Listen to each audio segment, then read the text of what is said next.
Hey everybody, this is your buddy Charles here again, back with the second Kamen Rider Kabuto video, and today we're going to look at something that's not a Zector or a transformation device, but it is part of the character, and that is, it's a little close, his primary sidearm, the Kunai Axe Gun. As you can see, here it is, series number 2, and this is the front of the box. Here's this one side of the box, and here's the other side of the box, and here's the back, showing off the various modes, and lots of writing in Japanese that I don't understand. Apparently it is dangerous for children though, so be careful. Let's open this guy up and I'll show you what he can do, alright? And we're back. This is the remains of the inside of the box. This little thing right here can be used to attach the gun to the belt, which I'm not going to do. I'm just going to go and get this out of the way. One other neat thing you get in there is a little card. See? Little Kabuto card. Cardboard on the back, so whatever. And here is the Kunai Axe Gun.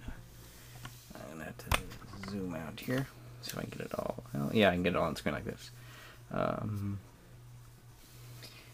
See, it's not terribly big. You can just, I've already turned it on. So let's go ahead. Here it is in gun mode, of course. Watch the tip light up. Okay. This is Kabuto's primary sidearm. Uses it in both masked and rider form. But like Kabuto himself, it also changes to a melee weapon. And it does that by grabbing the top up here. And, as you can see, this is supposed to be an axe blade. And it's not, because if it was, my hand would be bleeding and be very messy. So, you can't really do it. You can pretend to chop somebody like this. Again, your mileage may vary. But of course it does have a third mode, the Kunai. And while this mode is restricted almost exclusively to the masked form, the Kunai appears almost entirely with a rider form. In fact, if you're watching the end of Kamen Rider Decade, when Tsukasa is facing the other riders off in the valley, the Kunai is Kabuto's weapon, if you look closely. And you change it to Kunai mode by there's a little tab here, you just, and there you go. And this of course has some sound effects. The end down here, which is still the gun barrel, lights up as well.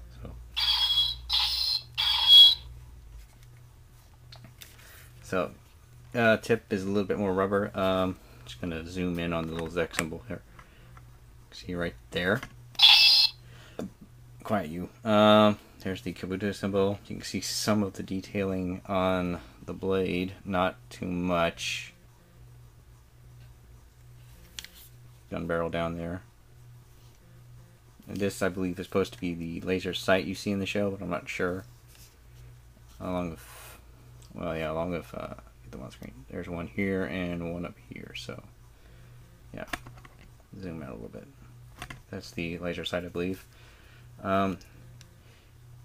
Here's the on-off switch, very important, and here's where the batteries go. Now, it's very important for weapons, especially, not so much of other rider gear, but as you can see, this is an actual screw.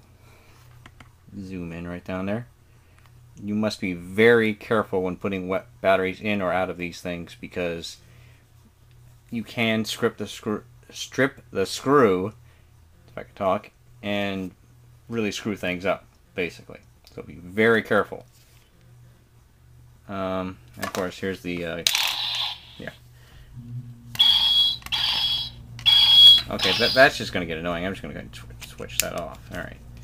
And here it is, back in gun form. You can see the Zek symbol is still present there. Some attempts at detailing. Up here on the handle you have, let's see if I can get this to show up correctly. No, it's not, so. I'm just going to read it. Bandai 2005, made in China. And there's a little Bandai symbol right there. And some kanji, and some other, kanji I guess written up there. As far, would I buy this? If you're completing a Zect collection or a Kabuto collection, yes. Otherwise, it's probably not really a needed one. It is fairly cheap, I believe, still on eBay. So, that's just my opinion on it. You can take it as you like. Alright? Later.